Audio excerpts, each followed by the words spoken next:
Bonjour, c'est une joie d'être avec vous pour ce temps de lectio divina. Aujourd'hui, c'est le 6 août 2021 et nous célébrons la fête de la transfiguration du Seigneur.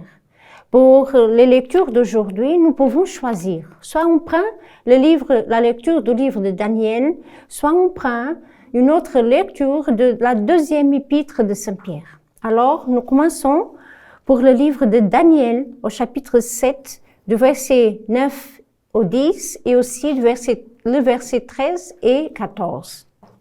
La nuit, au cours d'une vision, moi, Daniel, je regardais. Des trônes furent disposés et un vieillard prit place. Son habit était blanc comme la neige et les cheveux de sa tête comme la laine immaculée. Son trône était fait de flammes de feu, avec des roues de feu ardent. Un fleuve de feu coulait qui jaillissait devant lui. Des milliards, des milliers se servaient, des myriades se tenaient devant lui. Le tribunal prit place et l'on ouvrit des livres. Je regardais au cours des visions de la nuit et je voyais venir avec les nuées du ciel comme un fils d'homme. Il parvint jusqu'au vieillard et on le fit avancer devant lui. Et il lui fut donné domination, gloire et royauté. Tous les peuples, toutes les nations et les gens de toutes langues le servirent. Sa domination est une domination éternelle qui ne passera pas, et sa royauté, une royauté qui ne sera pas détruite. Parole du Seigneur, nous rendons grâce à Dieu. Donc, dans cette première lecture du livre de Daniel, nous voyons cette domination du Seigneur, c'est une domination éternelle qui ne passera pas. Donc, toutes les autres choses vont passer, mais Dieu, sa royauté ne sera pas détruite. C'est cette assurance que ce qu'on bâtit dans le Seigneur, ça va demeurer. Si notre vie vraiment est enracinée en Dieu, tout ça sera éternel, ça veut dire va demeurer jusqu'à l'éternité. Dans le deuxième épître de Saint Pierre, au chapitre 1, du verset 16 au verset 19. Donc, nous pouvons aussi choisir cette lecture. Bien-aimés, ce n'est pas en ayant recours à des récits imaginaires sophistiqués que nous vous avons fait connaître la puissance et la venue de notre Seigneur Jésus-Christ. Mais c'est pour avoir été les témoins oculaires de sa grandeur. Il y a reçu de Dieu le Père l'honneur et la gloire, quand, depuis la gloire magnifique, lui parvint une voix qui disait « Celui-ci est mon Fils, mon bien-aimé. En lui, j'ai toute ma joie. » Cette voix venant du ciel, nous l'avons nous-mêmes entendue quand nous étions avec lui sur la montagne sainte. Et ainsi se confirme pour nous la parole prophétique. Vous faites bien de fixer votre attention sur elle, comme sur une lampe brillant dans un lieu obscur, jusqu'à ce que paraisse le jour et que l'étoile du matin se lève dans vos cœurs. Parole du Seigneur, nous rendons grâce à Dieu. Donc ici, nous voyons Pierre, qui était témoin de la transfiguration du Seigneur. Nous allons voir ça dans l'Évangile. Mais Pierre, que va témoigner lui-même, il va dire, moi j'ai entendu cette voix que venait du ciel et que disait, celui-ci est mon Fils, mon bien-aimé, en lui j'ai toute ma joie. Donc il va témoigner ce qu'il avait vu, ce qu'il avait entendu. Et là, il va témoigner la grandeur, la puissance de Dieu. La puissance de Dieu. Dans le psaume d'aujourd'hui, c'est le psaume 96. Alors, le Seigneur est roi, exulte la terre, joie pour les îles sans nombre, ténèbres et nuées l'entourent, justice et droit sont l'appui de son trône. Quand ses éclairs illuminèrent le monde, la terre le vit et s'affola. Les montagnes fondaient comme cire devant le Seigneur, devant le Maître de toute la terre. Les cieux ont proclamé sa justice et tous les peuples ont vu sa gloire. Tu es Seigneur, le Très-Haut sur toute la terre. Tu domines de haut tous les dieux.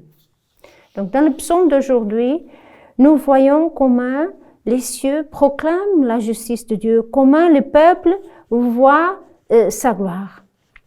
Les montagnes qui vont se fondre comme cire devant le Seigneur. Donc, le Seigneur domine sur toute la terre, son trône s'appuie sur la justice et le droit. Donc, on contemple la grandeur, la splendeur de Dieu et toute la terre qui va exulter de joie devant cette grandeur de Dieu. Dans l'évangile d'aujourd'hui, c'est l'évangile de Saint Marc, chapitre 9, de verset 2 au verset 10. En ce temps-là, Jésus prit avec lui Pierre, Jacques et Jean, et les amena, eux seuls, à l'écart sur une haute montagne. Et il fut transfiguré devant eux. Ses vêtements devinrent resplendissants, d'une blancheur telle que personne sur terre ne pouvait obtenir une blancheur pareille. Élie leur apparut avec Moïse, et eux deux s'entretenaient avec Jésus. Pierre alors prend la parole et dit à Jésus, « Rabbi, il est bon que nous soyons ici. Dressons donc 3 tentes, une pour toi, une pour Moïse et une pour Élie. » De fait, Pierre ne savait que dire, tant l'air frayeur était grande. Survint une nuée qui le couvrit de son ombre, et de la nuée une voix se fit entendre. « Celui-ci est mon fils bien-aimé, écoute-le. » Soudain, regardant tout autour, ils ne virent plus que Jésus seul avec eux. Ils descendirent de la montagne, et Jésus leur ordonna de ne raconter à personne ce qu'ils avaient vu, avant que le Fils de l'homme soit ressuscité d'entre les morts. Et ils restèrent fermement attachés à cette parole, tout en se demandant entre eux ce que voulait dire ressuscité d'entre les morts. Acclamons la parole de Dieu, louange à toi, Seigneur Jésus. Alors, vraiment, c'est la transfiguration du Seigneur. Cet évangile, c'est l'évangile de Marc, c'est vrai, mais à partir du témoignage des apôtres, de Pierre, Jacques et Jean qui étaient avec Jésus sur la montagne sainte, une haute montagne, et devant eux, Jésus va se transfigurer, va révéler sa gloire avant de partir à Jérusalem pour livrer sa vie. Donc, Jésus va dire de ne raconter à personne ce qu'ils avaient vu jusqu'à sa résurrection. Mais ils ne savaient pas ce que Jésus voulait dire. Donc, ils vont garder cette voix qu'ils ont entendue. Celui-ci est mon fils bien-aimé, écoutez-le. Mais en vérité, ils ne comprenaient pas en profondeur ce mystère dans Jésus qui se révèle glorieux et en même temps qu'annonce sa passion. La parole que je vais garder pour aujourd'hui, c'est à partir de l'évangile. Pierre alors prend la parole et dit à Jésus, « Rabbi, il est bon que nous soyons ici. » Et notre âme, c'est vrai, que trouve cette paix intérieure dans la présence de Jésus. Il est bon de rester ici. Nous tous, on a déjà fait des expériences de prière profonde et c'est là que notre cœur va dire aussi, il est bon que nous soyons ici. Alors que pendant toute cette journée, nous puissions faire cette expérience de rencontre intérieure avec Jésus dans la prière et qu'on puisse dire aussi, Seigneur, il est bon que nous soyons ici.